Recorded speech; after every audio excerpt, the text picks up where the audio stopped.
موریتانیہ میں کشتی حادثے کے شکار میں پھالیا سے 2 سگے بھائی بھی شامل۔ موت کی تصدیق کے بعد گھر میں کوہرام مچ گیا۔ ہمارے بچوں کو بھی ورگلایا گیا۔ اسپین کے کچھ 7 جزیرے ہیں، وہاں یہ لوگ اتارتے ہیں۔ اسپین میں کوئی کشتی نہیں آئی، پیسے لے گیا، وہ بھی انہوں نے لے لی ادھر۔ ان کے چچا جان ہمارے ساتھ موجود ہیں، ان سے تفصیل سے بات کرتے ہیں کہ وہ کیسے گئے، کیسے ہوا، یہ ساری تفصیل ان سے جانتے ہیں۔ السلام علیکم۔ السلام جی۔ سر کیا نام ہے جی مقصود احمد وڑیچ میرا نام ہے۔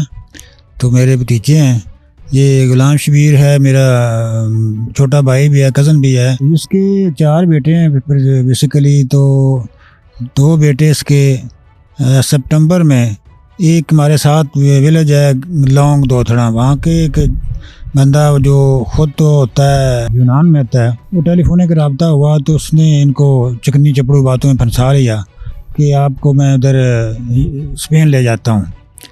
تو وہ بیچارے ایک سہانے خواب لیے، کیونکہ آج کل ہمارے منڈی بہت دن گجرات میں یہی بڑا المیہ ہے کہ ہر بچہ جو ہے باہر جانے کی کوشش میں ہے، کیونکہ پاکستان میں انفارچونیٹلی بیروزگاری معاملات ایسے ہیں کہ حکومت روزانہ کہتی ہے کہ ہمارے معاشی شرائط بہت بہتر ہو رہے ہیں، لیکن افسوس کی بات ہے کہ ہر طرف مہنگائی ہے، لوگ مہنگائی سے تنگ آ کے باہر جانا چاہ رہے ہیں۔ تو اسی سلسلے میں ہمارے بچوں کو بھی ورگلایا گیا۔ اس بندے نے، اس کا نام ہے وقار نام ہے، وہ ایجنٹ ہے، ایجنٹی کرتا ہے۔ تو ان کو بھی تیار کر لیا۔ وہ سپٹمبر میں انہوں نے یہاں سے ٹریول شروع کیا، براستہ اپنا فیصل آباد ایئرپورٹ سے یہ انہوں نے ٹریول سٹارٹ کیا۔ جو اس سے بات ہوئی آپ کی ایجنٹ کے ساتھ، جو طے ہوا تھا وہ کیا ہوا تھا، کتنے پیسے میں اور کس طرح؟ اس نے 40 لاکھ دیا تھا ایک بندے کا اپنا ڈن بیس پہ۔ تو اس نے کہا تھا کہ یہ یہاں سے بائی ایئر میں لے کے جاؤں گا، کیونکہ یہ ہمارا چھوٹا بھائی جو ڈنکی کے بڑا سخت خلاف تھا۔ تو اس کی باتوں میں آ گیا۔ تو یہاں سے یہ سیدھے گئے دبئی، اپنا فیصل آباد سے دبئی گئے، دبئی سے ایتھوپیا، مالے اور سینیگال سے ہوتے ہوئے یہ موریتانیہ چلے گئے۔ وہاں ان کے سیف تھے، موریتانیہ تک وہ بائی ایئر گئے۔ تو وہاں پہ انہوں نے اپنے کوئی سیف یا وہ کوئی انہوں نے لاک اپ بنائے ہوئے ہیں، وہاں لوگوں کو رکھتے ہیں۔ وہ 3 مہینے وہاں رہے ہیں، خرچہ بیچارہ ہمارا بھائی ادھر سے بھیجتا رہے، کچھ پیسے لے گیا، وہ بھی انہوں نے لے لیے ادھر۔ تو اس کے بعد پھر یہ 2 جنوری کو ان کی جو باری آئی ہے، وہ اپنا کشتی آ گئی ہے۔ پھر بھی ہمارے بھائی نے کہا کہ آپ نے کہا تھا کہ میں تو آپ کو بائی ایئر لے کے جاؤں گا۔ نہیں، اس نے کہا بھائی جان یہ آپ کو پتہ نہیں، یہ 10 گھنٹے کا سفر ہے، دن کا کام ہے، تو یہ بچوں نے شام تک پہنچ جانا، مسئلہ ہی نہیں ہے۔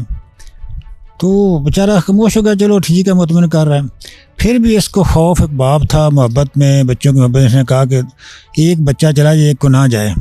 تو ایک بڑا رہ گیا، احمد شبیر ہے، چھوٹا ابرار شبیر جو ابرار حیدر، وہ کشتی میں بیٹھ گیا۔ پھر وہ جو ادھر کا وہ جو ڈنکر تھا، اس نے کہا نہیں آپ بھی آئیں، کیونکہ ان کو تو سواریاں چاہیے تھی نا، ان کے پہلے تھے، اس کو بھی زبردستی لے گئے۔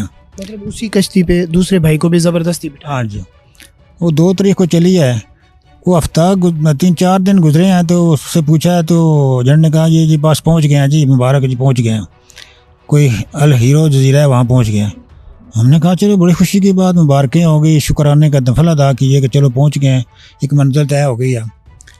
اس کے بعد ہم نے ادھر سے پتہ کیا کدھر گئے بچے، اگر آگے نہیں گئے، وہ کلیئر ہو رہے ہیں۔ ادھر ہمارا ایک عزیز ہے اسپین میں، اس سے رابطہ کیا، یار بچوں کا پتہ کریں، یہ کہتے ہیں اسپین پہنچ گیا۔ تو انہوں نے بتایا کہ یہ جزیرے ہیں، اس نے بتایا کہ یہ اسپین کے کچھ 7 جزیرے ہیں، وہاں یہ لوگ اتارتے ہیں، پتہ چلا۔ اس پہ ہمارے بھانجے نے سارے چیزوں سے پتہ کیا، انہوں نے بتایا کہ یہاں کوئی کشتی نہیں آئی، نہ کوئی پاکستانی آئے ہیں۔ فکر لائق ہوئی، وہ جو ابھی 80% پہنچے ہیں، یہ ہوا وہ ہوا۔ پھر وہ 13 دن کشتی رہنے کے بعد کشتی کو حادثہ ہوا ہے، اور ہمیں صحیح تو پتہ نہیں ہے۔ کچھ لوگ کہتے ہیں کہ انہوں نے تشدد سے مارے ہیں پاکستانی کو، سنا اس میں 86 افراد سوار تھے، جن میں کوئی 65-66 لوگ پاکستانی تھے۔ تو اس میں سے سنا ابھی کل لسٹ آئی ہے کہ 21 بندے بچے ہیں۔ تو ہمارے بچوں کا کوئی پتہ نہیں ہے ابھی تک، ہمیں کوئی نہ کسی گورنمنٹ ایجنسی نے بتایا ہے، صرف گھر بیٹھ کے وہ ٹیلی فونک کی رپورٹیں لے لیتے ہیں تو ایک دفعہ ایک لوگوں کے فون آئے ہیں جی وہاں مار رہے ہیں، لوکل کسی اتھارٹی نے، پاکستان کے ہم شہری ہیں، ضلع منڈی بہاؤالدین کے، ہم ایک آخری علاقے کے رہنے والے ہیں۔ منڈی بہاؤالدین کا کوئی سرکاری افسر ہمارے پاس نہیں آیا ابھی تک، حتیٰ کہ ہمارا جو لوکل پولیس اسٹیشن ہے وہاں سے بھی کوئی بندہ ہمیں پوچھنے ہی نہیں آیا۔ ابھی تک آپ کو کوئی پتہ نہیں ہے کہ آپ کے بیٹے کہاں ہیں؟ نہیں، ہمیں کوئی پتہ نہیں، بس سنی سنائی باتیں ہیں کہ کہتے ہیں کہ ڈیتھ ہو گئی ہے، لیکن اس کا بھی ہمیں کوئی کنفرم نہیں ہے، کیونکہ ڈیلی روزانہ نئی نئی باتیں سننے کو ملتی ہیں، کیونکہ ہمارا ادھر کوئی رابطہ نہیں ہے۔ ابھی تک فارن آفس جو ہے کوئی بھی تعاون نہیں کر رہا، نہ وہ ادھر جو ایمبیسیڈر اس کا نمبر میں نے دیا گیا کہ یہ نمبر ہے، وہ نمبر اٹھاتے نہیں ہیں۔ ایک لٹکتی تلوار ہمارے سر پہ لٹکی ہوئی ہے۔ تو دوسرا میں حکومت سے بھی مطالبہ کرتا ہوں کہ یہ جو ایجنٹ مافیا ہے اس کا کوئی سد باب کریں، یا جو جتنے لوگ بے روزگار ہیں کوئی ایسا سسٹم بنائیں کہ جو ڈنکی نہ لگانا پڑے، کوئی ایسا محکمہ ہو وہاں لوگ اپلائی کریں اور وہ باری باری ان کو سب کو باہر بھیجا جائے۔